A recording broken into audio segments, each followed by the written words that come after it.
In My Bag Apparel and Customs.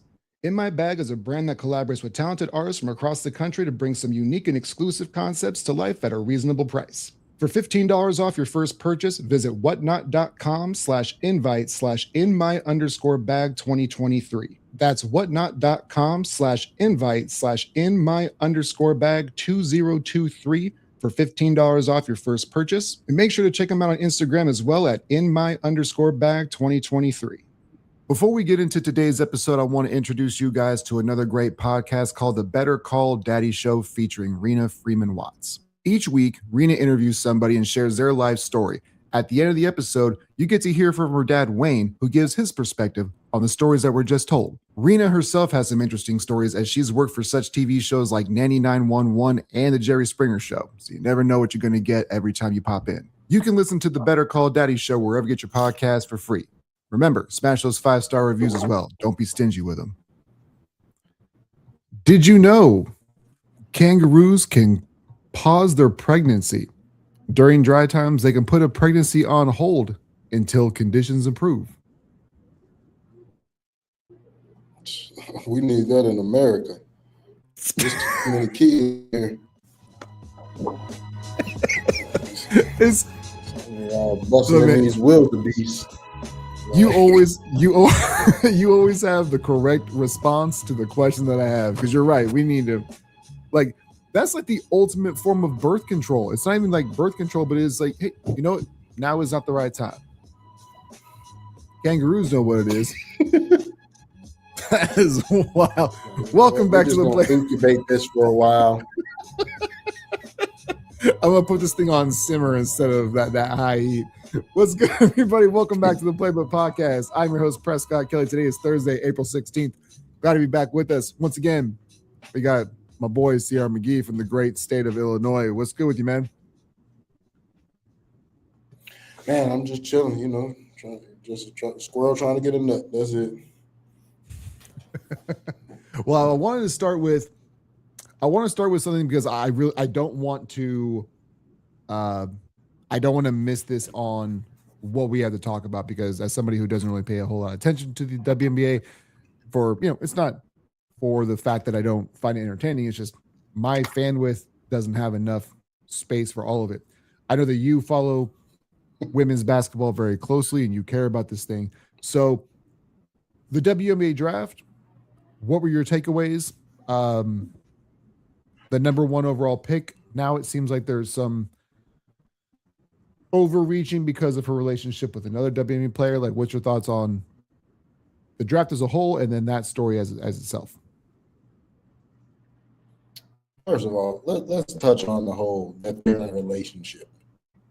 Who cares? They've been doing this for years. A lot of these women on the same team, they're scissoring each other. Who cares? Like, it has nothing to do with anybody else. Can it get messy? Yes. But could it just work out? Absolutely. The Chicago Sky won the championship having Courtney Vandersloot and Allie Quigley on the team. And they were married then. They're married now. Like, people need to mind their own business. If the relationship doesn't work, the relationship doesn't work. That doesn't mean they can't play together. Melissa Smith and Janae Carrington played together. They broke up, still were playing together. It's not a big deal. Well, I think AZ Bud was the best player, so take the best player. And that all makes sense, and I'm with you on everything that you just said. I think what where I was coming from, it was it an overdrafting of her because there is a relationship with somebody else? Because I know that we've done this, and it's obviously not comparing apples to apples. It's apples to, tangerines at this point. But like when Bronny got drafted, it was, well, he got drafted because of his dad. Was she overdrafted because there was a relationship already previously put together? But you just said you thought that she was the best player anyways. So that part shouldn't matter. But do you think that maybe because they're like, hey, there's a familiarity there, that's the reason why they drafted her number one as opposed to somebody else? Or do you think like this is the best player available? It just didn't matter.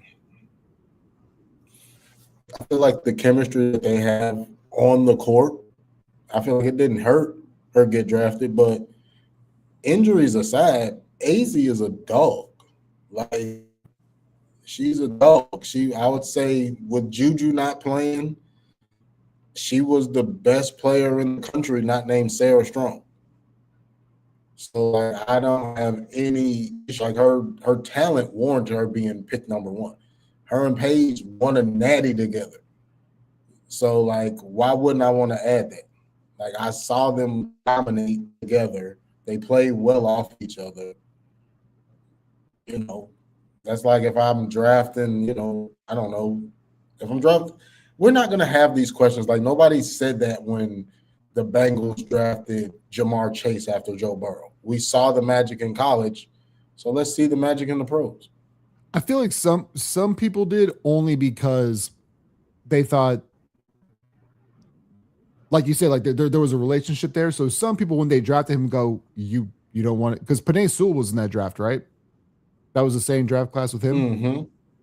And they thought, well, yeah, what would you rather do? Protect Joe Burrow or get him his buddy? I feel like there was a little bit of, you got the familiarity and you went and drafted your buddy over what was the best thing. But again, like Joe Burrow didn't make the decision.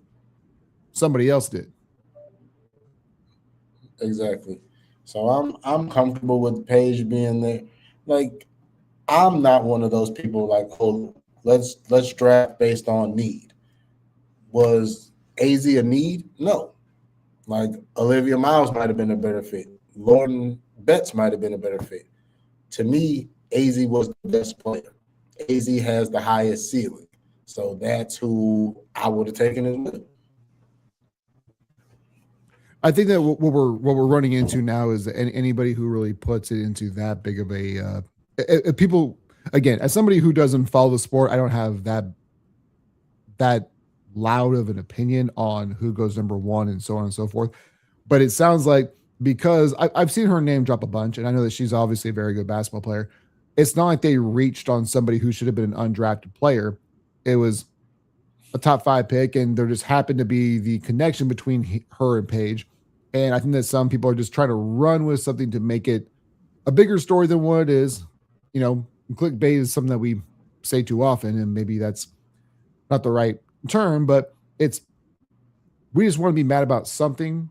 So let's just go ahead and create a false narrative of like why this woman was drafted in a position that she shouldn't have been in, when in reality, maybe she would have gone there. And because I'm with you also, like you made the Jamar Chase thing, and like there are certain teams who, do you take the best available player? The best available player? Yeah, it depends on where you are in the landscape of your sport is. Like, do you really need a wide receiver, or do you need a shooting guard? Then go get the best one. If you don't really have any like real glaring flaws, like you said, take the best player available.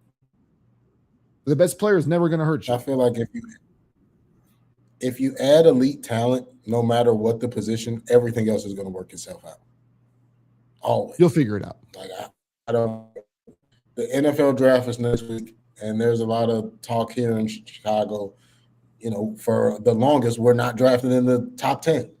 So it's like, okay, well, what do we take? You take the best player on the board. What if the best player is a tight end? Then you take the best player on the board. I don't care. We'll work it out. Like, I'm not going to – if I have a 92 grade on the tight end, even though I have Colston Loveland and Cole Kmet, and I have an 88 grade on the next best player, I'm taking the person with the 92 grade. That's are you just how I look. Are you talking about like Sadiq? Yeah, I would take Sadiq if he's there and he's the highest rated player on my board. The only exception is quarterback. Then you trade the pick because somebody's probably wanting to come up and grab that quarterback. But if there's not a quarterback, then take the best player, regardless of position. Yeah, I mean, if you have a super glaring hole, I understand why you would want to address a specific position. But again, like if you don't have anything glaring, you're like, yeah, I'd like to be able to upgrade X, Y, and Z. But if it's nobody that you think is going to exponentially move the needle, I'm with you. Take the best player. You can move people around, and like you said, things will work itself out. Exactly. Like I'm, shit. Come draft me. I'll come play. I'm the best player on the board. Shit. the way the WNBA players getting paid now, shit, I'll throw a wig on and hop out there. This guy's gonna be Joanna Man real soon. You joking, but I'm dead. So I want to we talked a little bit about the draft. We'll get to the LaMelo thing a little bit later on.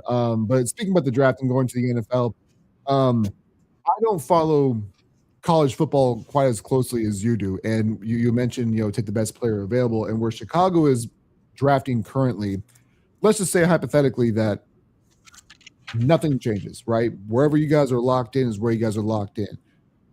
Is there a position? I know you mentioned tight end, but is there a position that you wish that Chicago would address, or is there somebody who think legitimately could fall to you at a position of need, and who would that be? Again, I'm not going to have much to chime in on. I know positions of need of teams, but college players and where they should go, that ain't me. So I feel like there are a few key positions of need for the Bears. Number one is you need a pass rusher. Whether that's going to be coming from the edge or somebody that can get after the quarterback in the middle. You need a pass rusher. You need to shore up your D-line because, what were they, 31st in pass rush win rate last year, but somehow led the league in takeaways. That's not going to happen again. It's not. I'm so glad that you said that because so many people say like they led the league in turnovers. They can only – there's not an only can get better. That is not – that's like the Cowboys or Antonio Cromartie. Like, that's not how we do things.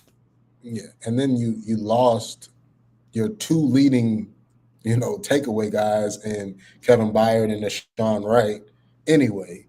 So I feel like they can add every level at defense, and I'd be okay with it. If they took a D tackle, a D end, if they took an off-ball linebacker, I'd be okay with it. They need a safety. They do not have a starting safety opposite Kobe Bryant right now. And then we need a left tackle. Our left tackle got hurt in the playoff games against the Rams, and he's going to be out for the season. So any one of those positions I'm fine with, depending on the running back. If somehow, I know it won't happen, but if somehow Jeremiah Love fell to 25, you better run your ass to the podium and take him. That was going to be my next thing is, one, where do the Bears pick? But two, I've always said, I know I get laughed out the gym on these types of things where like I have no problem with you drafting a running back in the first round. But what I do have a problem with is if you're reaching, if you don't have everything else around him to make him successful. I think that Chicago has enough weaponry on the outside, a good enough O-line, and a good enough QB where if a top tier flight running back came to you, I'm with you. You got to take him. Yeah, I don't see. Don't pay him the second contract, but pick him. I don't see him making it out the top 10, but if somehow he did, man, let's go. Let's go. Shit, I'll go pick the nigga up from the airport myself. So you would treat him much better than the Ravens were going to treat Max Crosby then, huh? Absolutely. Look here. I got two sisters. Hey, bro, that's none of my business. Whatever y'all do, but I set it up for you, bro. I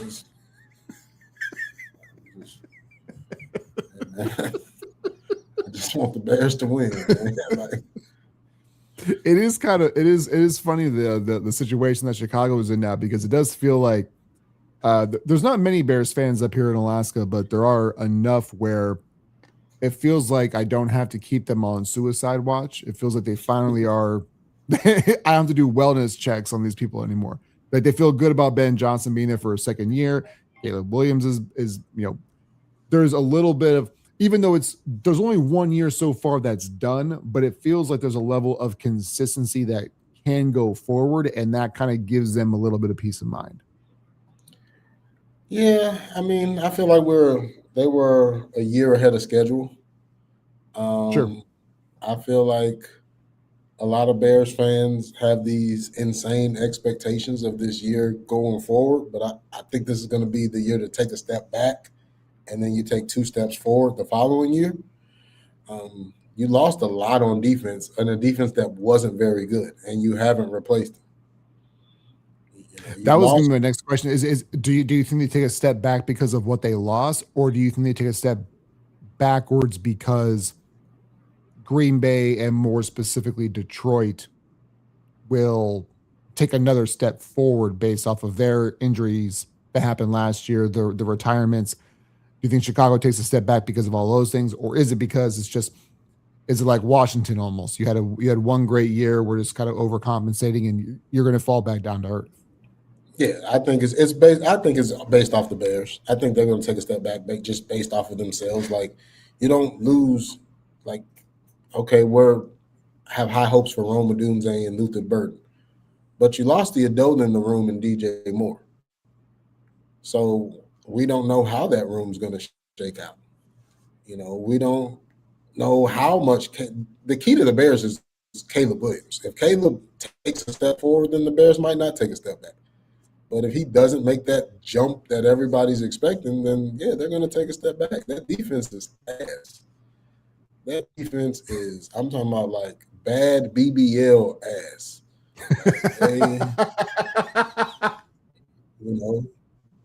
And then you lost your Pro Bowl center. He just up and retired. Like, that's a big deal. That was crazy. He's the one calling out the protections. Like, that's a huge deal. So I think they take a step back. The division is good. Like, Minnesota getting Kyler Murray, I think people aren't talking about that enough.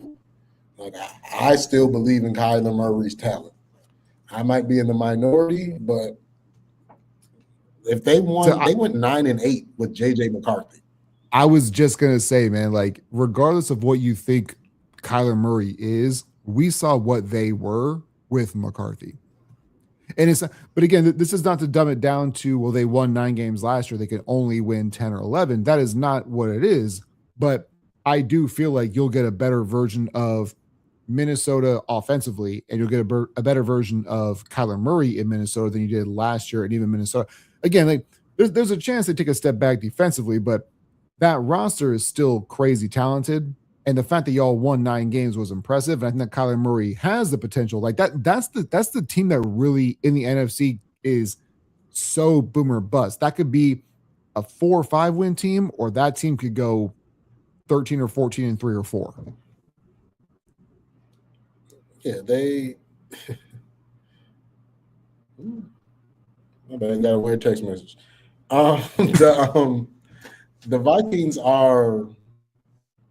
I think the Vikings are a sleeping giant, honestly. Like, Justin Jefferson, like, they need a running back. Like, they can get a running back in the draft.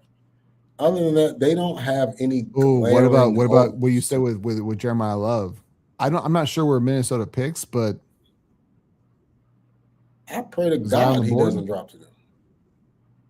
I pray to God Jeremiah Love does not drop to them. Like, where's the position of that Minnesota even drafts? I know they had a really down year, but are they a top 7, 8, 9 team? Because they weren't even last. They weren't even last in the division. Detroit was. Oh, that's right. We said they won 9 games, but they missed the playoffs though, so they're probably like what, the 15th or 17th pick, something like that. Somewhere in that land. I'm looking it up right now. Let's see. Minnesota drafts 18.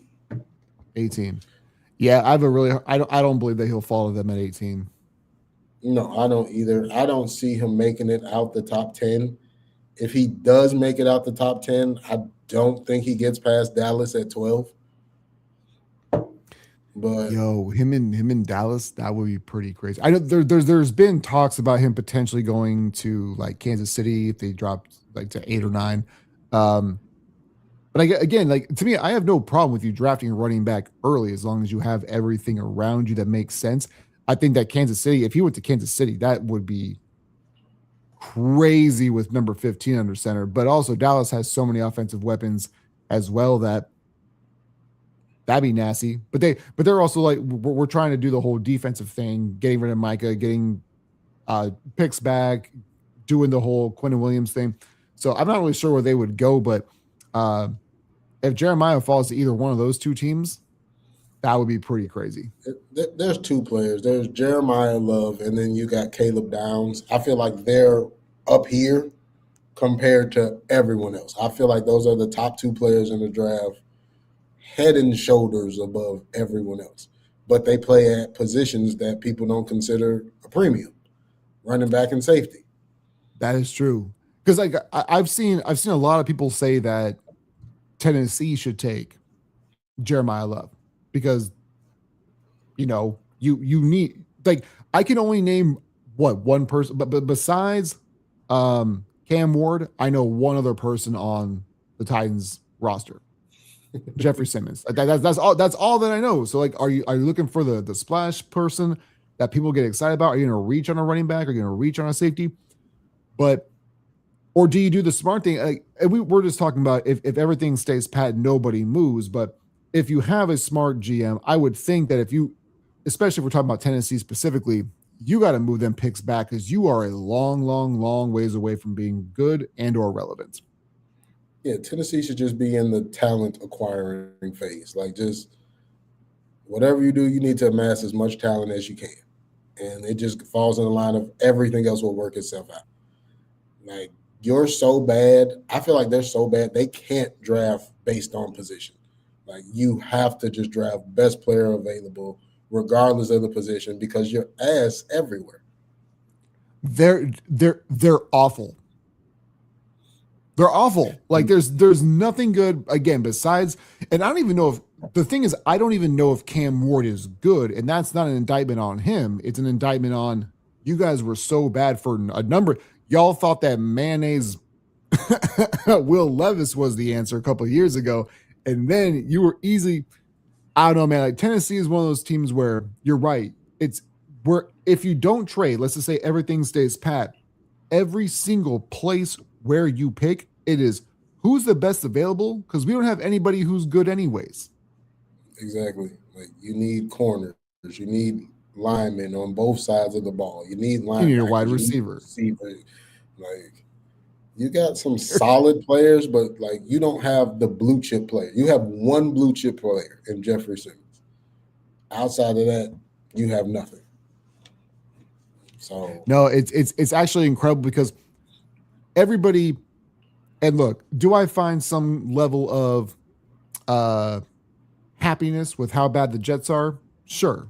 Being a Bills fan, there's a level to that, but I've known they've been bad forever, and people understand that. But because Tennessee's been so bad, but nope, like I know 3 Titans fans, and I'm pretty sure if you don't live in Tennessee, I know all 3 of them. But nobody cares about them. That's the reason why they can go under the radar of being this bad for so long, and nobody gives a damn. Yeah, you know 3 more Titans fans than I do, so I don't know. Well, all I know is they better. All I know is they better tighten up that roster. Yeah, they have to, because if not, you're just setting your, supposed to be franchise quarterback up for failure. Like, yeah, there was no point in taking him number 1 if you're not going to put the stuff around him for him to be successful. And that's why I feel like you have to. I think that you have to do the responsible thing of, if you thought that you at least had a piece at wide receiver, or you thought you had a piece at running back, or like just something, if you thought you had a piece, okay, maybe you don't trade back. But because you are so deficient of talent everywhere, the responsible thing to me is you have to trade back at least your first round pick, man, maybe even your second, but it just kind of depends on how all the other chips play, because you need everything. Everything. And then you, like, Robert Saleh is your coach. We don't know if he's a good coach. We know he's a good coordinator.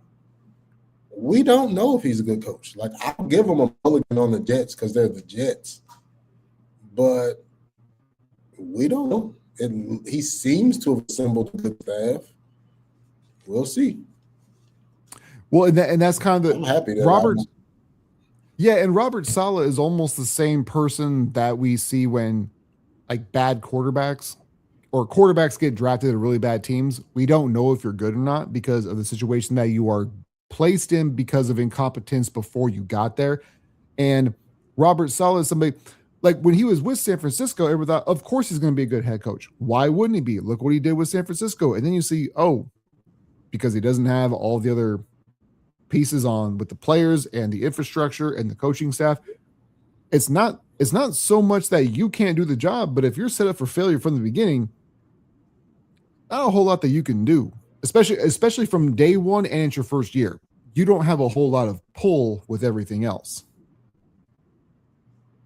Yeah, Jerry Krause said it and he got killed for it. Organizations win championships, not players. You can have great players. If your organization is dysfunctional, you're not going to win shit. It's really simple. Which is why the Bulls haven't won shit since Michael Jordan left and Jerry Krause died. I was gonna say, I was like, well, some people will say it was because you had the great player, and then Jerry Krause died. And it's like, oh, which one is actually, which one's real? Do organizations win championships, or does arguably the greatest basketball player of all time win you championships? I mean, he didn't hurt. It didn't hurt having him, but Jerry Krause had an eye for talent. Like he went and got Scottie Pippen from Central Arkansas. He took a dude with goggles and Horace Grant, and he salvaged Dennis Rodman's career. This man got a guy named this guy got a man named Luke without a K or an E in Luke Longley. Yeah. I used to call him Big Dookie when I was a kid. So man, did you really? You called him Big? Yeah. So when you say that, man, that brings up a core memory with me. So like, I used to play NBA Live 97 on my computer back in the day, and there wasn't a whole lot of like live commentary, but when I would play that, my sister was downstairs with me, and I remember playing the Utah Jazz, and you remember Greg Ostertag? Mm-hmm. I used to call him something different when I was a kid. Can't say that now. I'm not sure what you used to call him, but it sounded like something different. And my sister, so she's 4 years younger than me, right? So I would have been 13 at the time. So she was like 8 or 9. And she thought they were saying Greg Ostrich Head. And every time I was playing that game, she just yelled Greg Ostrich Head. You gotta love little sisters. What did you? Okay, honestly, what did you think they were saying, or what did you used to call it? Because I'm super intrigued now, man. I'll tell you off air. I can't. Okay. You gotta remember, we played them in the finals back-to-back years. So what was that? We played them in the finals back-to-back years, so you have to understand where I was coming from. So. I'm pretty good at being able to pick up what a nickname or what somebody might call somebody. I'm having a real hard time figuring out what you would have called him, but I'm intrigued. Check your off air. Well, check your phone. I texted to you. Oh, you texted me? Oh, there we go. That's gonna be bad. That's gonna be bad for the audience. And honestly, I'm kind of disappointed in myself for not actually figuring that earlier, because I'm pretty good at being able to have the mind work fast enough. Nope. If you're not watching, we're not gonna get canceled. No. Nigel said, "I know what he called them."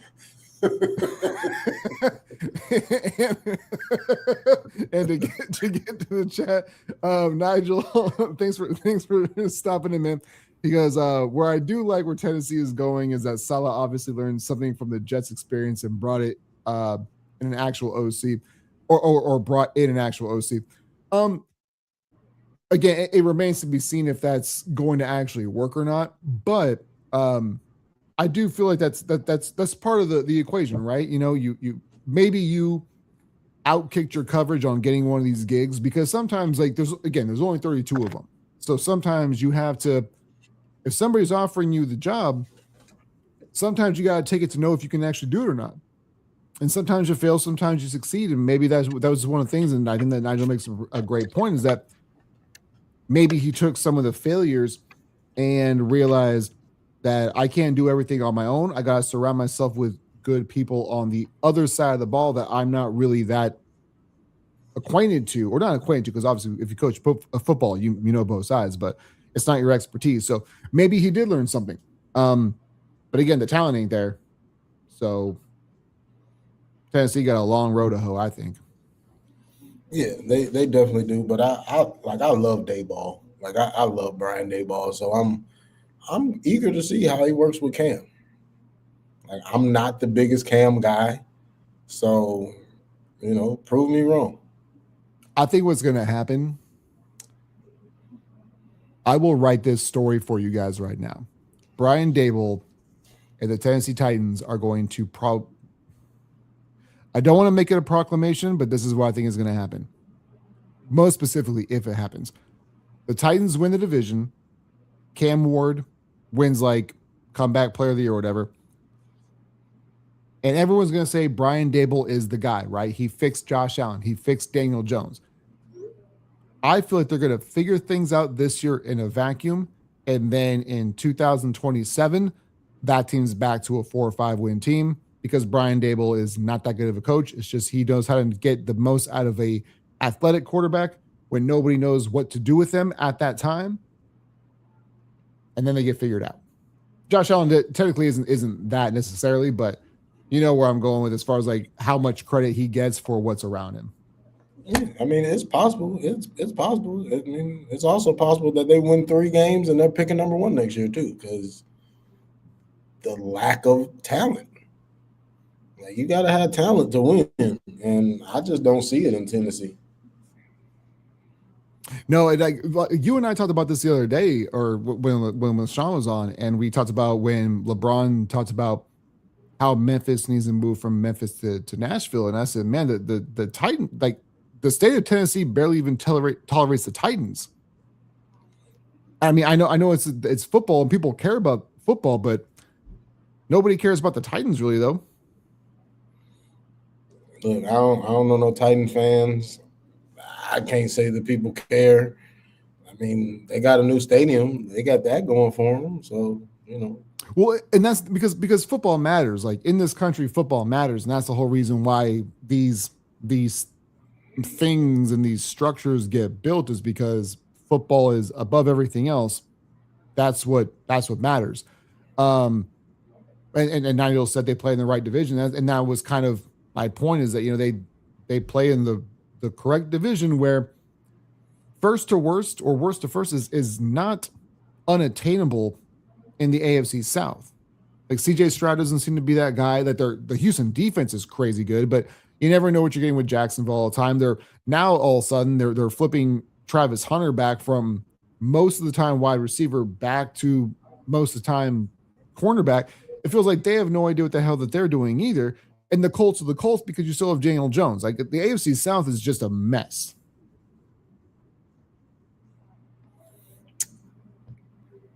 I'm a Liam Cohen believer. So that's the Jaguars division going forward. I love Liam Cohen. Duval. Yeah, that's my guy. I'll do it too. Duval. Is it good? Was that pretty y'all good? Kind of favor. Y'all definitely favor a little bit. Talking about Jacksonville and Cohen though, what's kind of your thought on the whole Travis Hunter moving from 2/3 wide receiver to 2/3 corner now? To me, it doesn't make a whole lot of sense. Like it feels like it's a mismanagement of a player when you trade up to get somebody and you still have no idea where you even want to play him.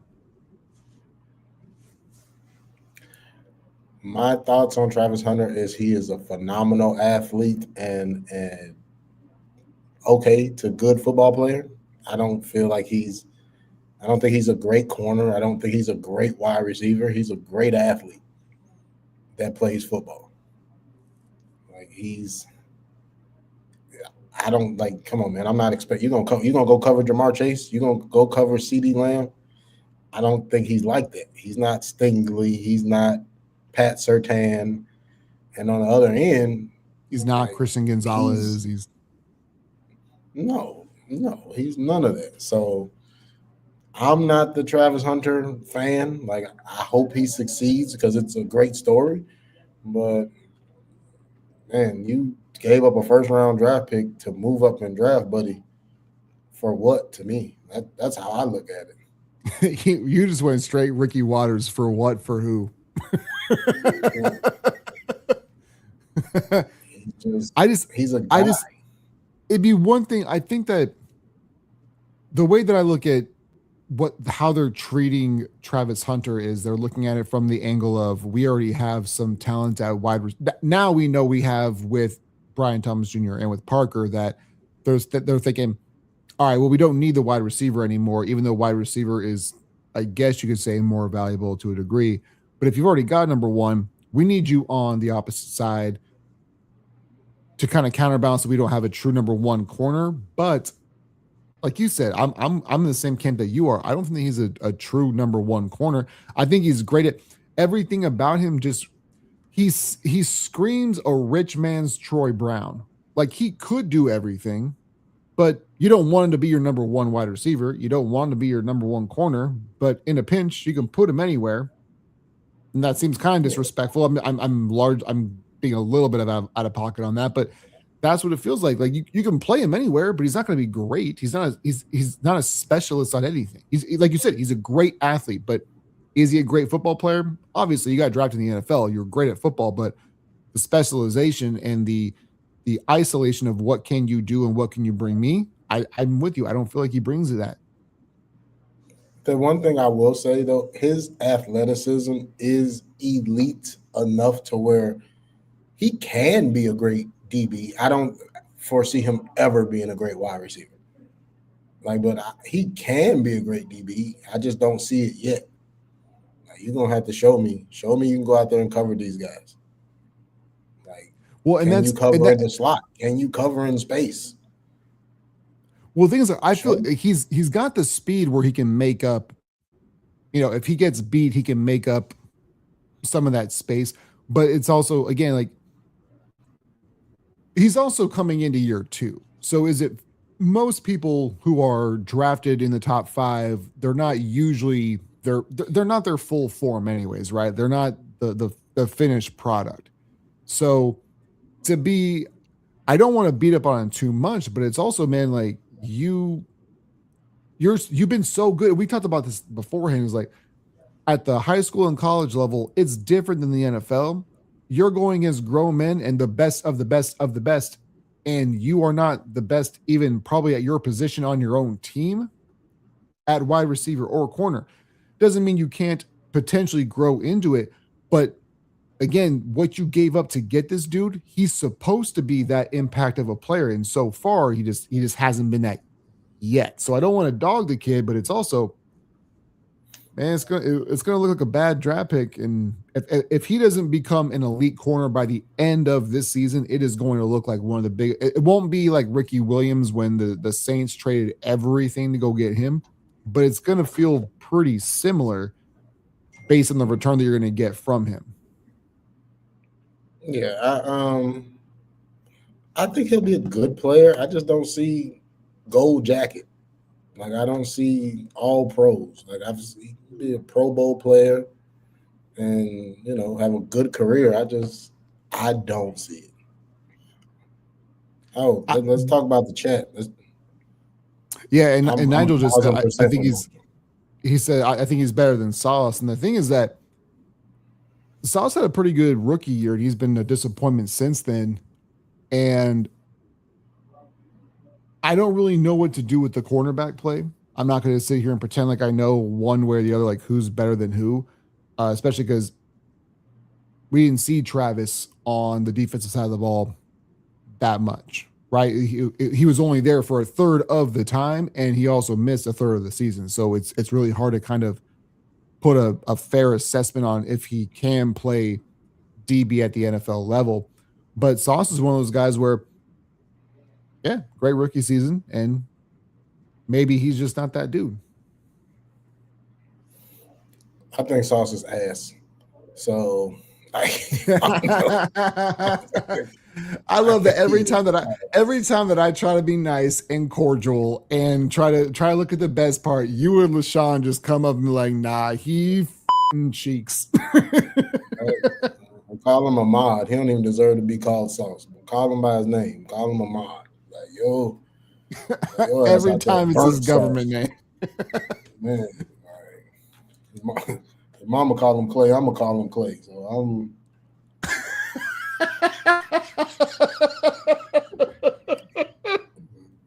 I'm good on sauce. If it's not marinara, I'm a pass. So, Oh, damn, dude.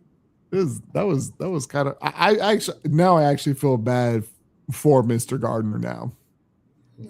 they gave up 2 first-round draft picks for Buddy too. Like, are you stupid? Well, and that's the things that I actually forgot about that even because Indy. We were just talking about the AFC South and going back to it. That's another stupid dummy move. Like, if you thought that Sauce Gardner was really that good, which one I don't feel the exact same way that you do about how good or not that he is, but to give up 2 first rounders for a team where Daniel Jones is your starting quarterback and you think that's the push you need to make, that just to me it's a fail on every single level organizationally. You gave Daniel Jones money, you traded for Sauce Gardner. You're not that good. It's not the boyfriend that you can fix. I want to know how Chris Ballard still has a job. He knows where all the bodies are kept. Bro, he got to be fucking one of the Ursay daughters or something because there's no way this dude still has a job. He's on that Ursay hearsay. he knows. No Super Bowl appearances, no anything, but you're still employed. I need that kind of job security. I think that, so we talked about this earlier, like nobody cares about the Titans. This is one of those things where if this was a big franchise, if this was a huge fan base following throughout the country, what Chris Ballard has done with the malpractice would be a big deal. But nobody cares about Indiana. The only people who care about the Colts are people who live in Indiana. That's the only people who care. And that's because that's all they have. Because Indiana is a trash state. They have the Hoosiers, and they got the Colts. I don't. Yep. I don't give a damn if they did just win the national championship. You're not gonna convince me Indiana's a football school. Fuck out of here. No, like, that was a flash in the pan, once in a lifetime achievement. And like, look, Signetti gets all the credit for that, I believe. Do you know how much money I lost betting against Indiana because I just knew the shoe was gonna drop? At some point, dude. It's the opposite way of me with like DraftKings with Kyle Pitts. I keep saying I know there's gonna be one game where this dude's gonna go off, and he never does. And you kept expecting Indiana to lose. They just like the Hoosiers were my Kyle Pitts for you in a reverse fashion. How did they? To the chat, Indiana not really a basketball school. No, Indiana is not really a basketball school anymore, but that when we do word association. Oh, and I need to get to you on word association too, because in the chat you had said you want to do word association, but you never really gave me any context. But when we do word association with Indiana, we think basketball, we think Hoosiers because there's a movie, we think Bobby Knight. Like there is a level of whether you believe it or not, still is not really the point. But Indiana, if you say Indiana college sports, what do you associate it with? Now you might say national championship. Jeez. That's what I associate with. You know. No.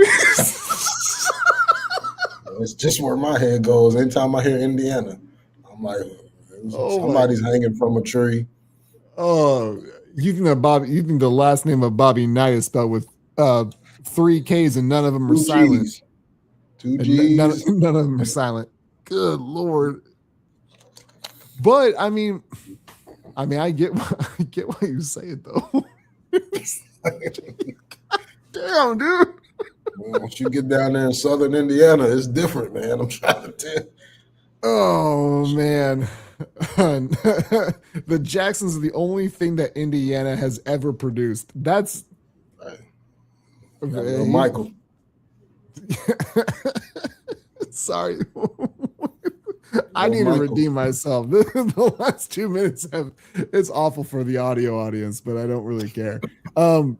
With word association, yeah, you brought that up in the chat. You said we need to do word association. What exactly? I feel like there was a game that you wanted to play, but you were kind of trailing it along. What did you mean by that? What exactly are we doing word association with? Like, man, we just throw out some random names, coaches, players, and first thing that comes to mind. Like if you had said Sauce Gardner, I'd have said ass. That'd been the first thing that came to my mind. But see, I didn't know that. Okay, so you seem what did you have in the chamber already that you wanted to ask me? Because we can do this. I love this exercise, but I just wasn't really sure where we were supposed to land on it. Hey, Josh Allen. Oh. you son of a You got too many thoughts. I just wanted that first. No. I will say when the word association I have with Josh Allen is the exact same thing I had with Michael Jordan and LeBron James. I hate their stands. Like if you talk about Josh Allen and never think about any of the bad things that he's done or the inefficiencies or anything like that, I can't stand you. So my word association with Josh Allen is can't stand the stands. Joe Brady.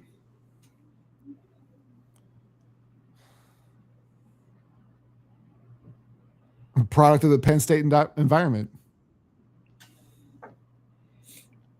DJ Moore.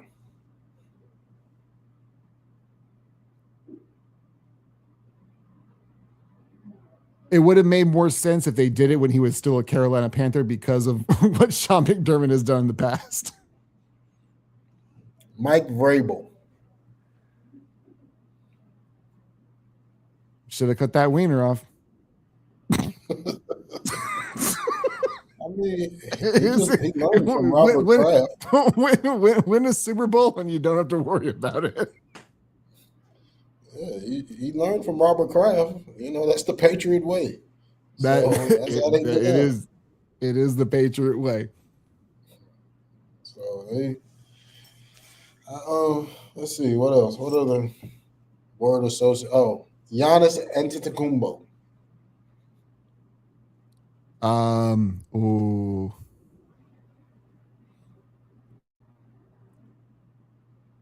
I feel like that man's fake as hell. I cannot stand Giannis, and I can't stand his stands, dude. This man continuously every year is like, winning's the only thing that matters. And then he goes, well, we can't win every year. And then it's like, I want to be a Buck forever. And then he goes, all I want to do is win, but I don't want.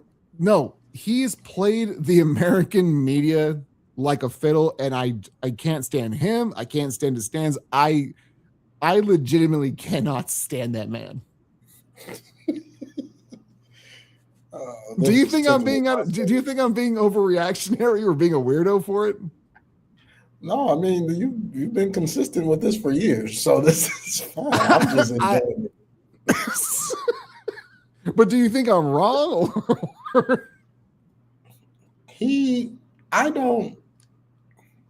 I can see how you say it. I think he doesn't want to get that LeBron going to Miami treatment. Like, I think he wants to stay loved by people. I don't think he's actually, like, when he says, oh, I want to be a Buck for, you're lying. You don't. You did, and now you don't. Yeah. I don't blame you. Who the fuck wants to live in Wisconsin? Not me. I treat him the same way that not the exact same way, because I feel like Dame was more organic and he actually kind of kept it a little bit more real, whereas Giannis is kind of just going, he's flipping flopping too much. Where Dame, I still don't like Dame as much because he played the loyalty card too much, but Giannis is on a whole other level, and I can't get down with him. Yeah. Um, You I don't hate the guy. I don't want him on my team. you were so dismissive of that. Like he's just. I don't know. You know why he doesn't get killed the way you criticize him. It's because he's foreign. Like he comes off as this lovable foreign guy, and like, oh, he's just a gosh golly gee whiz, like, so he doesn't get killed for it. Well, and I've said that, and what I really do appreciate is the fact that you said I'm consistent. Whatever I have, I am consistent. If there's new information, I am willing to change my mind. I am not so strident where I say I can't change my mind. But if I really do feel a certain way, I will be there and stand 10 toes down on that opinion until something else brings it to my attention. Giannis has been that dude for a while. I think what it was is that I know this is really going to sound like a really weird thing, but the moment that I saw him, and this is going to sound weird because obviously it was another white dude, but when he ran down the court and basically body checked Mike Dunleavy Jr. when he was like 19, I thought this man's got some issues.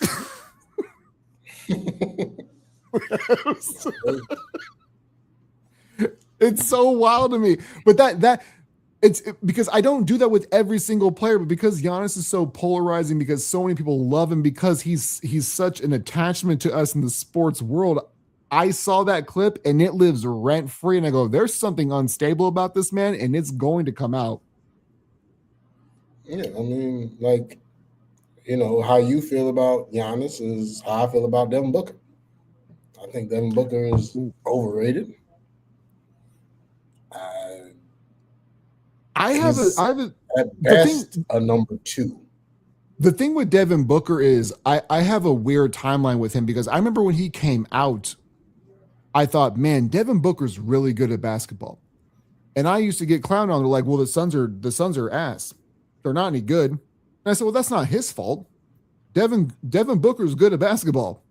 And then the longer that we get into his career, I go, yeah, he's a hooper, but can you win with him? You remember that old clip from the 30 for 30 about the Fab Five, where the Fab Five players are describing Grant Hill and Jesus. Ray King at the end says he's a bitch. That's how I feel about Devin Booker. Like, he is a bitch. He exerts behavior that would be that one of a. It's really tough. It's tough to beat those allegations on certain things, man. It really is. I loved Devin Booker until I saw a clip, and this is an old clip. They were playing a pickup game, and you can't double team. Bro, ever since then, I'm like, bro, you a hoe. Like, you're whining in a pickup game? I understand. Is doubling in pickup normal? No, but if I'm trying to win, I don't care. Also, it's not moving the goalpost. You are a professional basketball player. You're supposed to be better than all of them. Would you complain, hey, that's illegal defense and pickup? No, I'm with you on that, man. That Devin Booker. You know what? I wasn't so anti-Devin Booker until now, but I'm anti-Devin Booker. Get out of here. Man, that's how I feel about it. Like, you're just a little vagina to me. Like, go squirt somewhere. Like, go do something.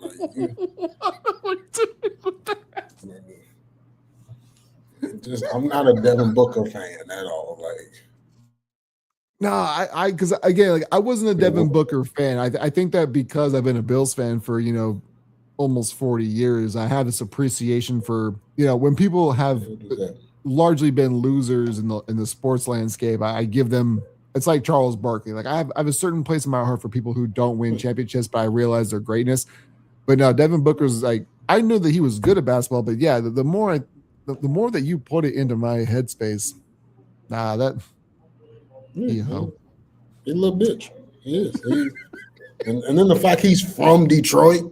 Come on now, like that's a yeah. Oh, I should have cued the music. That'll be it. You can for your for your Detroit, you can basically make it a Devin Booker diss. I can't stand Devin Booker, man. Nancy But Kerrigan, Devin Booker. Yeah. No, and so Nigel's in here. Yeah, he said I legit wanted Dame to stay in Portland. Like I kind of did too, mostly just for consistency because it felt like he started playing things. He better hope Curry can't put on a cape tonight. I'm not worried about the Warriors like that. I don't. But the Warriors are done. It don't matter. And Charles wasn't a. No, you're right because Chuck's my favorite player of all time. Like he says some outlandish stuff, but the whole reason why I became a Suns fan, I was never like a Suns or a Rockets fan. Charles Barkley is my favorite basketball player of all time. I'm not saying he's the greatest, but he's my favorite. And yeah, no, Chuck wasn't no. That's for damn sure. Yeah, underappreciated. If it wasn't for a guy named Michael Jordan, he would be held in a higher regard because he would have won a ring. Honestly, if we would have, the way that we have talked about Braun beating that 73-9, because obviously there was the Draymond thing, and we'll get to that in a moment with LaMelo. It kind of will segue itself in, but it would have almost been. This actually kind of sounds disrespectful saying it this way, but like Eli Manning, nobody thinks is a great quarterback, but what he's known for is beating Tom Brady, regardless of like it was the Patriots, not Brady. But the nostalgia and the word association is Eli Manning beat Tom Brady twice. So he put him on a pedestal. If Charles Barkley would have beat the Bulls in their finals matchup, he'd be looked at as a god, man. Yeah, because during that time, Charles Barkley had a claim to be the second best player in the league. Like he did. Like he was dominant as a sick. Like people, he was 6'6". No, he's not 6'6". Right? No, he's not. He's not 6'6". No, Barkley. He is not 6'6" at all. He's max 6'4". Like, working downtown Chicago, you see some people, and I've seen 6'6" and 6'10". Like Rasheed Wallace is a legit 6'10". Charles Barkley is not that much taller than me. No. Chuck is probably 6'4". Right. He was just a phenomenal athlete. Then he was still dunking, and he was fat, and like Charles Barkley was cold. Like, yo, so Sixers Chuck and early Suns Chuck, bro, that man was a problem. He was so ahead of his time too, because since he was my favorite player, I watched him play so much, and he kind of revolutionized like how we look at big guys now, because he was the first like power forward that I can remember who really initiated offense, brought the ball up the court, would ISO you and step back and take threes on you. That man was just different. Yeah, he set the, he made Chris Webber possible. He made Larry Johnson possible.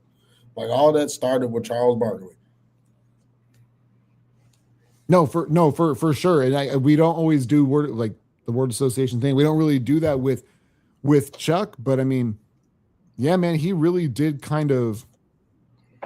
I think if he was actually 6'7" or 6'8", maybe we would talk about him in that regard. But because he was designated the power forward slot because of the position in basketball, but he really played more like a small forward, and we don't associate him with like big man, right? Like Dirk is somebody who gets more credit for how Chuck played than how Chuck actually played. And being European helps. Like we talked about with Giannis. If he was built like the pervert, then he would be a top 5 player of all time. Oh, you mean he was built like Karl Malone? I wasn't sure if you meant Malone or Giddey. Oh, Giddey built like a little girl. He just tall, right? But the perv, Karl Malone's 6'9", another 260. Like Karl Malone's another weird one where that man, physique wise, he was basically David Robinson or Dwight Howard, but shorter, because like that man he was yoked. And the fact that that man would just bury 14-foot turnaround jumpers on you I thought you was were kind going of to say wild. 14-year-old girls. I I was thought that's where you were going. I was like, whoa. I thought I was wild. He just said, but you know what? no, I wasn't going to go there, but that man has earned that reputation. Oh, Jesus, it's a special place in hell for Karl Malone.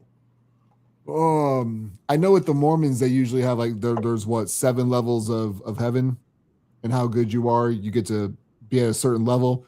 There's 7. It's Dante's Inferno for Karl Malone.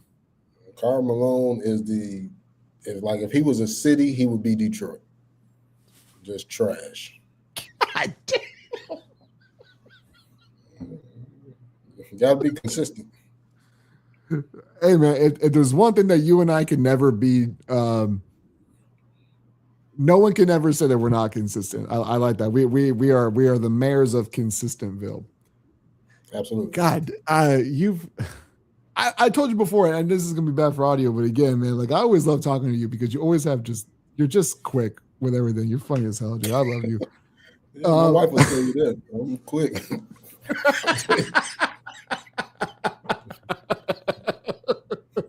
Hey, leave that to the white boys. Leave that to the white boys. Like, the older I get, the quicker it is. So, hey, we got Grey's Anatomy to watch. Let's go. Man. Let's come over here. Hurry up and go to sleep. So the last. Don't touch me inside. Go on your side.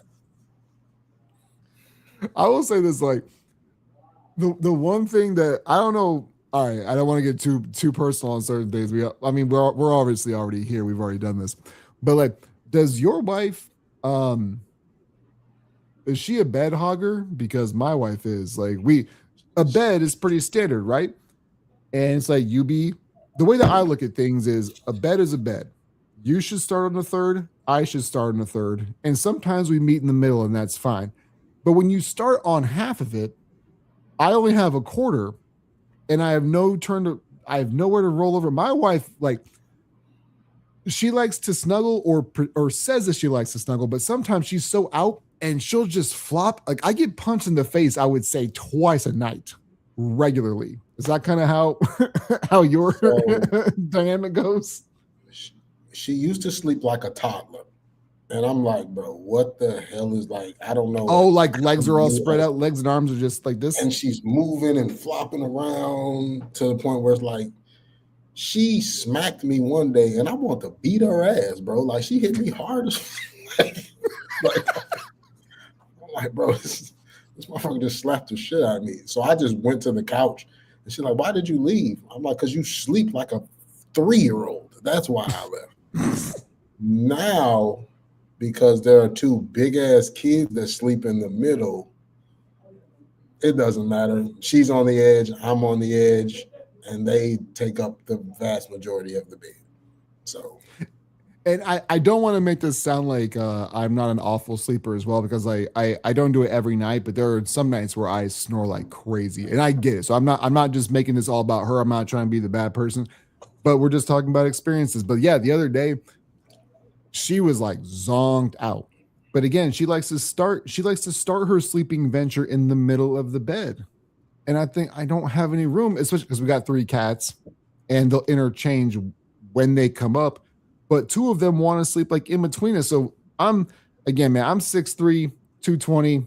I'm not a wide body. I'm not a lineman that Josh Allen throws to in the playoffs against Houston. But you know, I got some size to me. And I can't do nothing.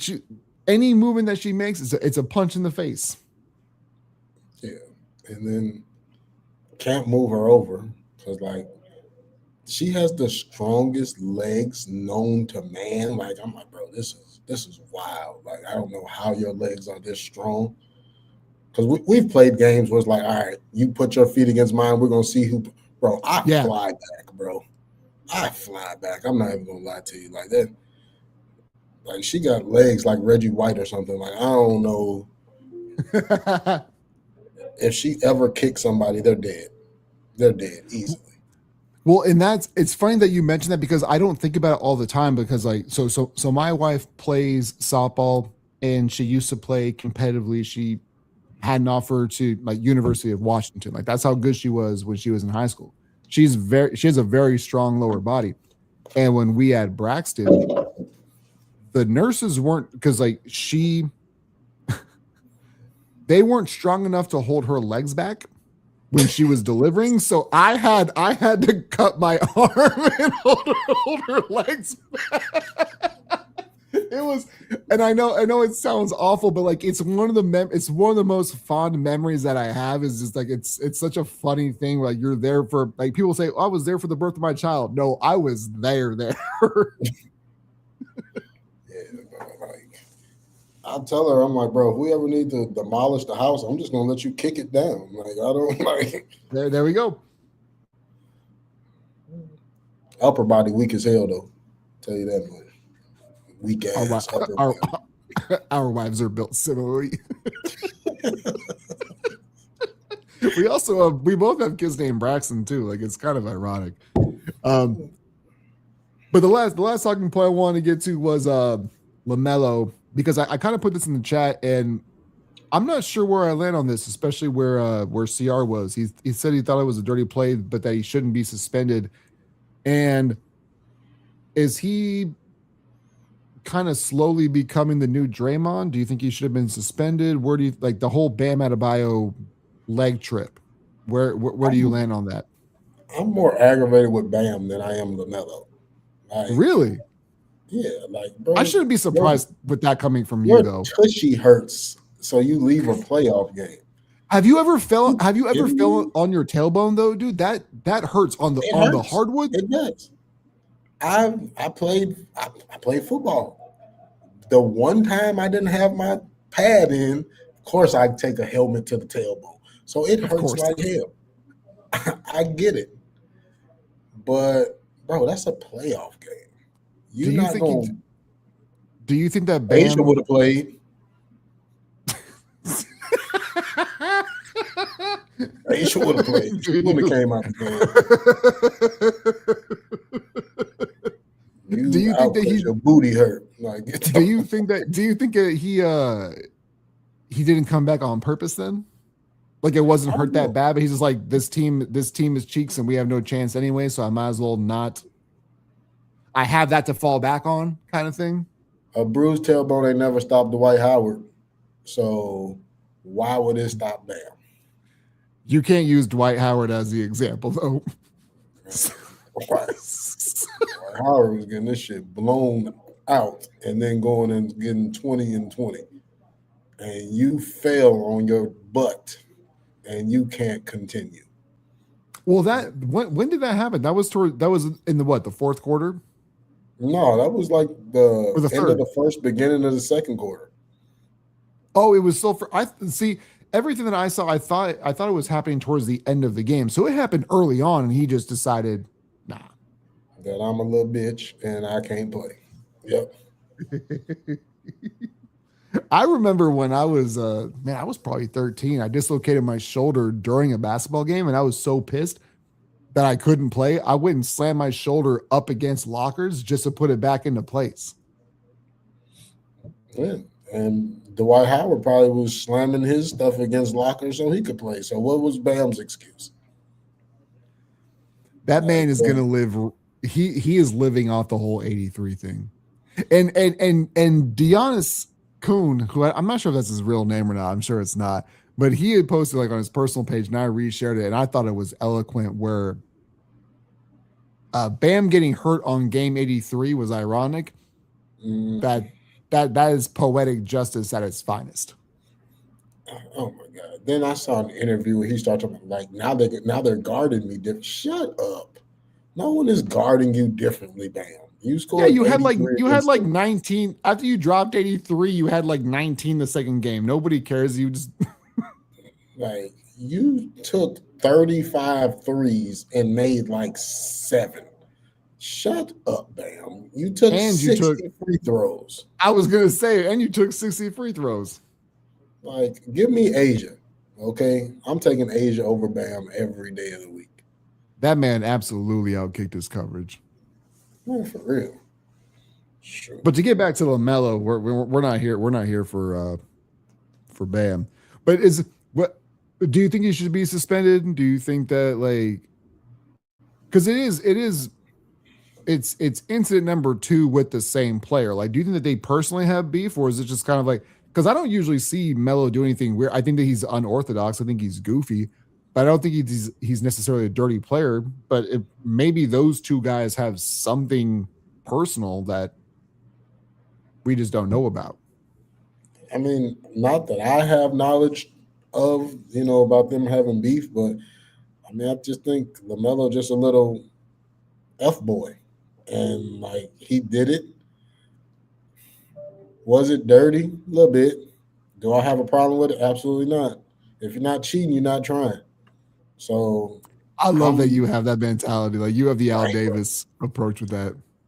We're gonna win by any means necessary.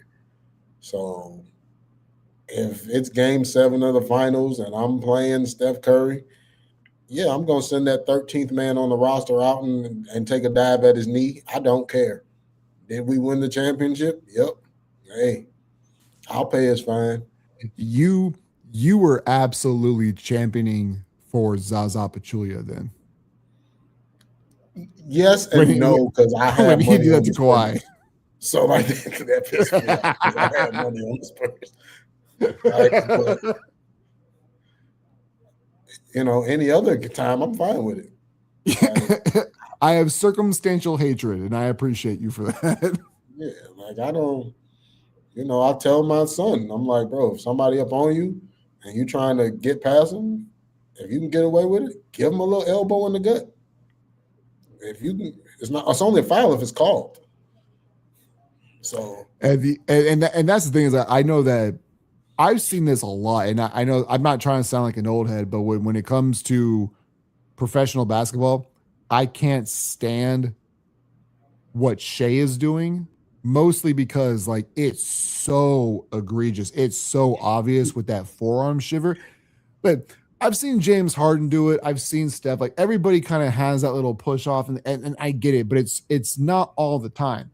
Shea will just straight up that motherfucker will just he's stiff arming dudes, and I'm like, I can't get Derrick Henry out there down with this. Yeah, he's Derrick Henry and Jamal Crawford, for God's sake. We gotta stop this. Yeah, no, I'm with you when you're right. I'm not but in the same token, it's like, man, if they're not gonna call it, I'm gonna keep doing it. Like, Craig's in the building. Craig finally made it to a live. He said LaMelo's dirty AF. What are we talking about? Says the Heat fan. Oh, is he a Heat fan? Yes. Oh, Craig, you're gonna have some allegations to defend with your saltiness. Don't talk to Day, Craig, because that LaMelo ain't dirty. Maybe he just don't like Bam.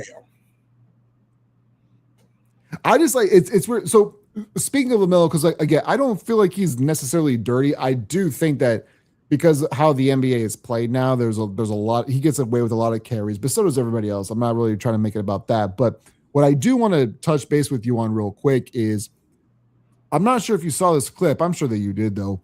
Is I think they were playing San Antonio or maybe Sacramento, and LaMelo steals the ball and he's going in for a layup, and then stops and then runs to the corner and jacks a 3.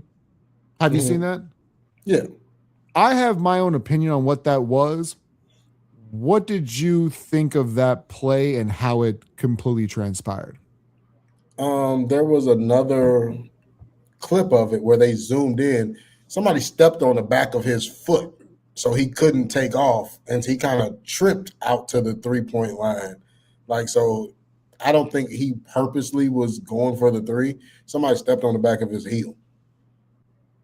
So I didn't see that, but like, so I saw the original clip, right? And in real time, I saw him look back because like, I remember I was kind of I was a 1, 2, and 3 when I used to hoop. I was a point guard / shooting guard / small forward just because of size and shooting and all sort of shit, right? So when he got the ball and he started running down the court, I saw him look back and I thought this is very on brand for LaMelo. He's probably gonna throw it up to whoever it is who's trailing for an oop. So when he has the ball, it's in his hand. I see him look back. I'm like, oh, he's trying to do that. And then it looks like he lost the ball. And he goes, well, there's 2 guys chasing me. I'm probably going to get blocked. So what he did is he rolled out to the baseline and then nobody went to close out. So he shot a 3. That's the way that I interpreted it. Was it felt like there was a lot going on in his mind and he just kind of adapted to what was right in front of him, for lack of a better term. And the result was he shot a 3. Now, old heads are going, man, you get benched for doing that. If you're LaMelo Ball, no, you're not getting benched. You can just stop all that noise right away. But I had never seen what you had just mentioned to me. I had never seen it from that angle where somebody stepped on his foot. I had seen it in real time and without there being any real zoom in on what was actually happening. To me, it just seemed like in real time, it was, hey, I'm about to get caught up. I'm gonna pull out, because like we see that sometimes in transition buckets where if you think you're gonna get blocked or you don't have the numbers, what do? You slow down and you pull out. And it looked like that's what he did. But then he goes, well, no one's here. I'm gonna eject this open 3. That's the way that I interpreted the play. I never knew that somebody stepped on his heel though. Yeah, because I'm trying to find the clip and I'm gonna text it to you when I find it. But he definitely, I don't, being that it's LaMelo, he still could have been trying to do that. But I am giving him that is on the board. The doubt that, like, man, somebody stepped on his heel and he just ran out to the 3-point line as opposed to trying to force up an off-balance layup. Yeah, I do remember. God, I wish I remember who it was. I was watching. This was, man, probably 7, 8 years ago. I was watching. I think it was like Bulls and Hawks, and somebody had stole the ball, and they were running down, and easy layup. There's uncontested, nobody around him, and he didn't shoot a 3, but God damn it, did he think about it? You saw him kind of gather like he was gonna shoot the 3, and I thought, oh my God, is this where the NBA is going? It's where we ended up. But at the time, at that moment, I really thought that's what was going to happen. But that's exactly where we're at. And I will give the NBA credit that the play-in games were really good, because for the most part, I believe that the NBA is trash. But I've thoroughly enjoyed the play-in games, all of them, except for the Clippers game because I fell asleep on that one. But other than that. Let me ask you this, because I know the NBA catches a lot of heat for, load management, the season being too long, but you can make the exact same argument for baseball, when you're already out of contention, people are tanking and so on and so forth. But when it comes to, I saw this the other day, and this was a reel that I had put out yesterday, was as far as tanking is concerned, because I don't feel like NBA ownership really cares about it, because they use their same thing with NFL owners too, or any sports owners. They use their stadiums for like concerts and things like that. So they don't really care about the gate as much as the usual fan thinks that they do, because they have the income from the TV and streaming services and things like that.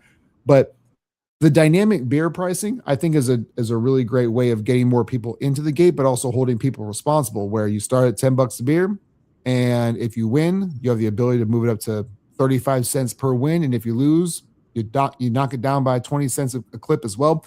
Because if you're going to watch the Wizards, you might as well go for dollar beers, right? I feel like that's a way that you can help change the dynamic and the story behind the tanking thing. Is if you want people to still go watch your trash product, give them a reason to go see it, because they're still charging people full price for intentionally losing. Yeah, they are. And it's not going to stop anytime soon. Like, they can try to put all the different parameters in play to stop tanking. It's not going to stop. You're not going to stop it.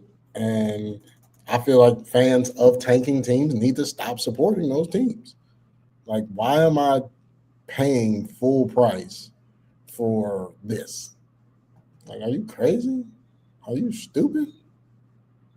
Well, and I try to be reasonable about this because I do understand that where my location, I'm not in a position where I could go see a professional team anyways, right? So I'm trying to be a little bit more empathetic with people who say, well, I have to support this team. It's my team. I live close. I want to be able to watch this team, whether they were good beforehand or it's because it's a location thing or you were born into it, regardless of what the situation is.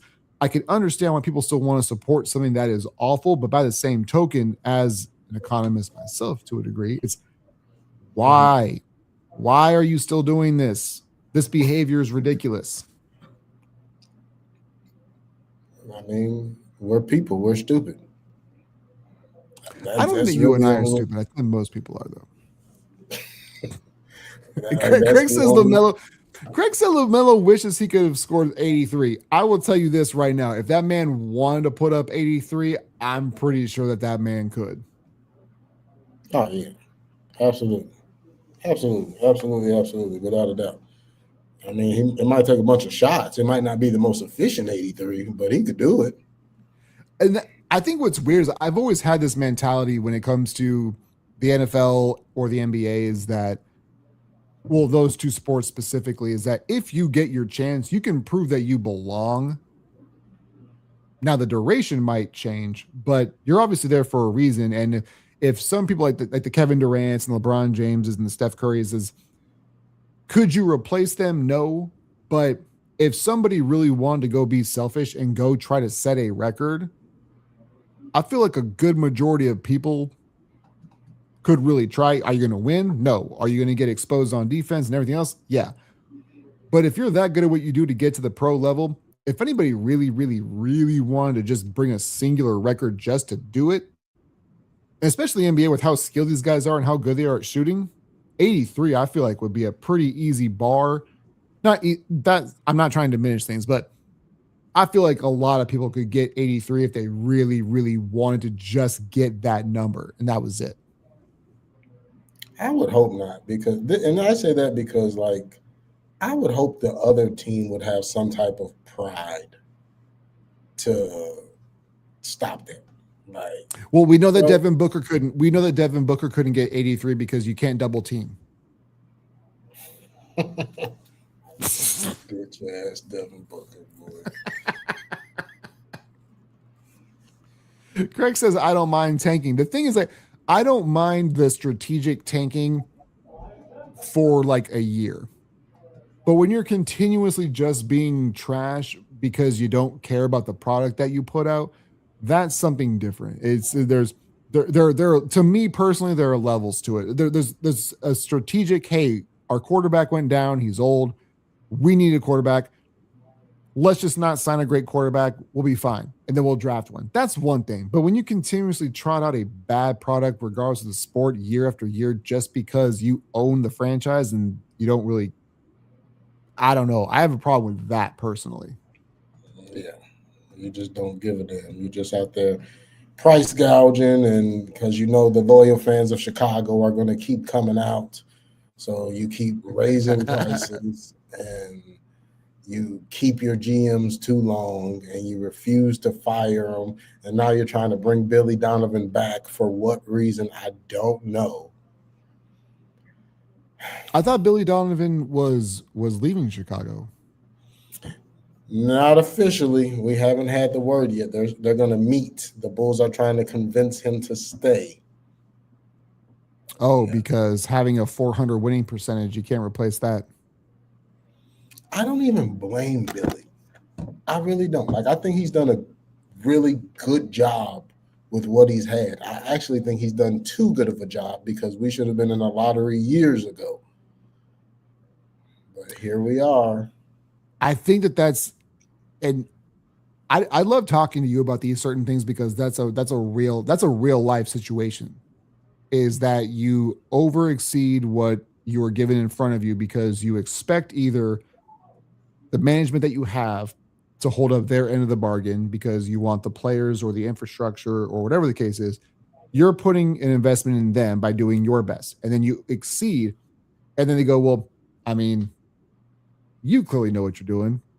We can take a step back. Or you overachieve and you still fall short because the ultimate goal is championships and you can't deliver that. It's, well, then we can just get it from anybody else. And I feel like Billy Donovan is in that kind of, when you mentioned that, it feels like he's kind of in that threshold now of you've exceeded expectations based on what is given to you. Because as a coach, your job is to get the most out of the players that you have, right? And it feels like he's done that, but you're not giving him the best players to be able to get to the place where you're supposed to be. And now he is looked at as a failure when he's not. It's almost like Tom Thibodeau to a degree. Yeah, he's like, he gets like every bit of juice out of that orange. Billy Donovan is a really good coach. Too good of a coach. It's really, and this is me from being a fan,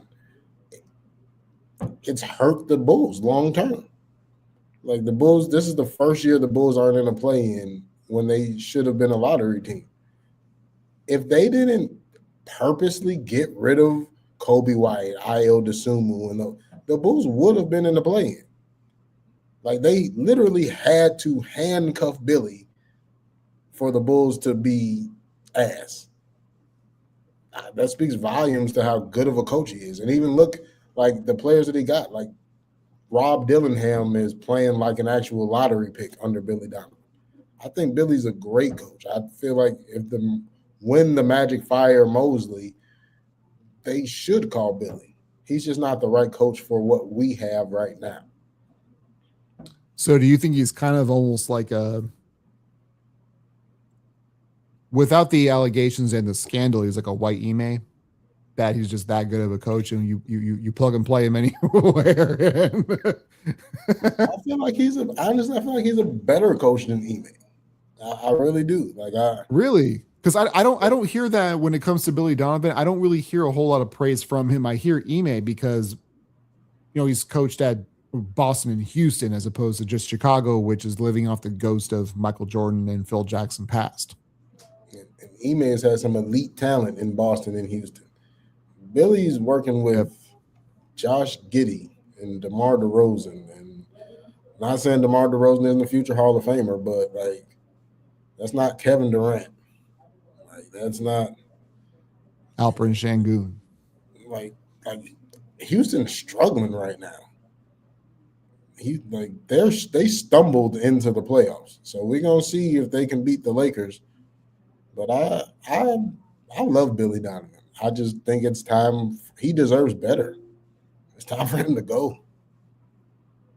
It's almost like the way that you talk about Billy Donovan is almost the way that I think that, again, if you would have asked me word association game that we played earlier, if you had said Billy Donovan, I would have gone Mike Tomlin. Being too good at what you do and being around the mid mark every single year and exceeding expectations, but never really being it wasn't the same sport because Billy Donovan won back-to-back national championships, but that was in college, not the NFL. Whereas Mike Tomlin has the one ring as a Super Bowl, but he hasn't even been remotely close since the first one. But you can make the argument that both were the best at what they did at the time and are kind of living off that reputation and they're constantly good every single year because of how good at what they are. But either the help, or sometimes the voice just gets stale in the locker room. I think that's kind of a lame way that most sports fans will equate this and just kind of dumb it down to that. But sometimes it's true, and I'm not sure if that's what the case is with Billy Donovan. But like you said, it feels like he overexceeds and overachieves every year with the roster that's put in front of him. Yeah, he's a great coach, and he doesn't get enough credit for it. He just needs to go somewhere with some talent. If you put Billy Donovan, trade Billy Donovan with Ty Lue, I think the Clippers are in the playoffs and not sitting at home. What if you put him in Milwaukee? Yeah, I really do. I think the Bucks are in the playoffs. It's mostly because I can't stand Doc Rivers. I'm sorry. No, he's the most overrated coach in sports history. It's not even close.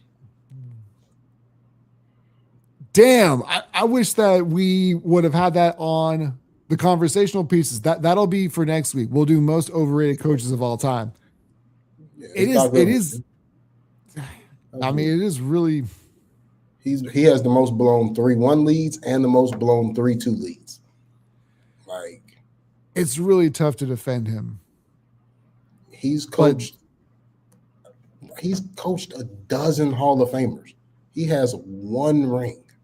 So, all right. I want to wait until next week, but I want to ask you this: that if he's overrated, given off what you just said, where do we put Marty Schottenheimer then? I don't rate him at all. Like, what has he done? He's won a lot of games. He was a solid coach, but it's like he didn't win shit. I don't like the way that this is going because I know at some point in time, the thing is, like, if I never would have brought it up, because I'm going to right now, but in the conversational piece, if I would have said Marv Levy, it would have been overrated. Didn't win. Absolutely not. Absolutely not. Like, Marv Levy got there a lot. It ain't his fault his kicker's ass. Like, but that's only one Super Bowl, though. They got the break speed off him 52-17. So with no lose. With no lose. Yeah. But thank God for Don Beebe to give us one moment from that Super Bowl chasing down Leon Lett. Did Marv Levy not Marv Levy, did Marty Schottenheimer even make a Super Bowl as a head coach?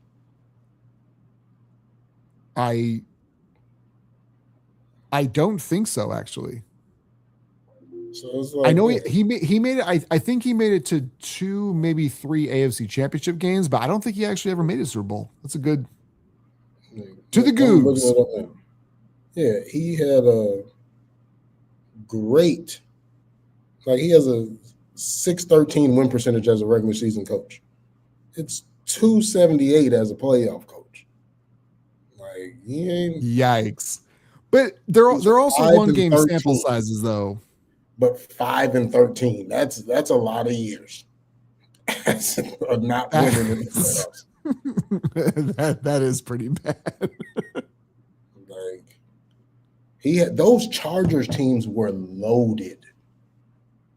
They were absolutely loaded. Well, some of them were. I remember that one when LT went off and called the Patriots classless.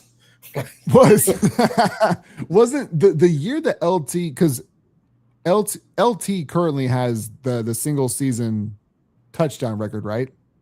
Yeah. Wasn't that the year right before Sean Alexander had it?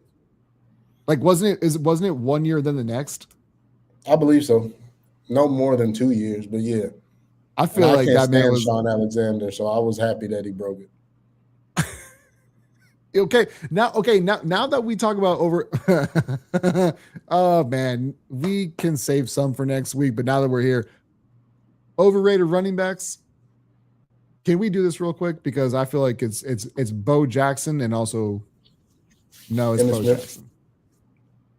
Huh? And Emmitt Smith. Thank you. Thank God that somebody else said it besides me, because everybody wants to fight me in the streets when I say Emmitt Smith is overrated. Model of consistency. Great running back. He's not the best of all time. He's not even in my team photo. Why do we, like, when it comes to how we talk about players, why is Emmitt Smith never in the conversation of compiler? Is it because it's football?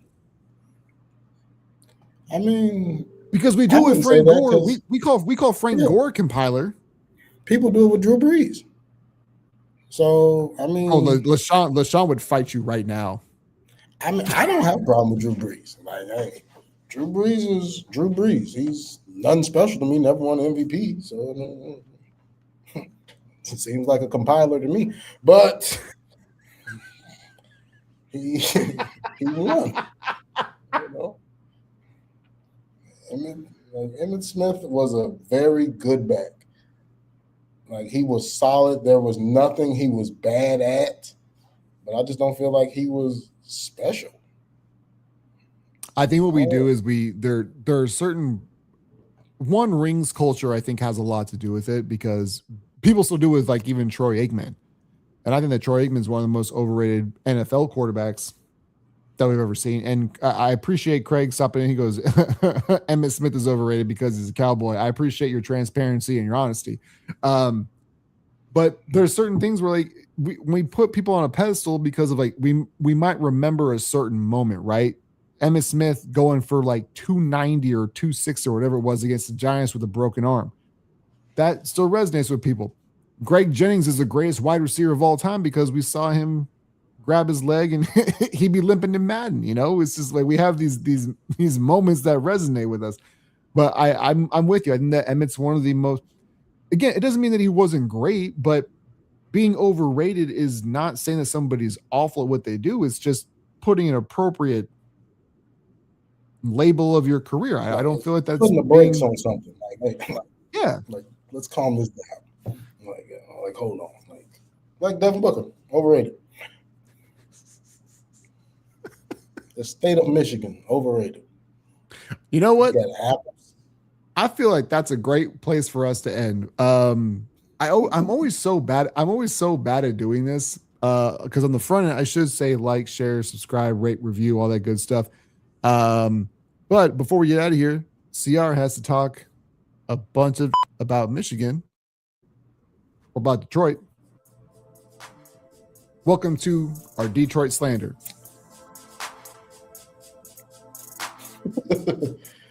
Detroit. Give me a second, Detroit. I'm looking at the Tiger standings. I'm seeing how they're doing. Because when you paid Fran Valdez all this money, but you did extend Tyreek Skubal, who's the best pitcher in baseball.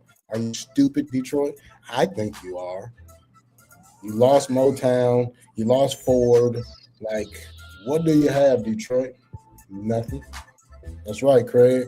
Fuck Detroit. Craig said it. I can't wait for football season to start. I can't wait for the Lions fans to get all, oh, we're back. I hope y'all win the division. And I hope you lose in the playoffs again. I hope it hurts so bad. I hope it hurts. I hope it hurts so bad that Dan Campbell goes to the dentist and fixes his disgusting teeth. Like, you're rich. You're a millionaire. There's no reason for your teeth to look like that. You have health insurance, sir. Fix your goddamn teeth. Your teeth look like Chicago potholes. Like, what are we doing? You have a worse than the Minnesota Twins right now, Tigers. Enjoy nothing. Enjoy. I hate you.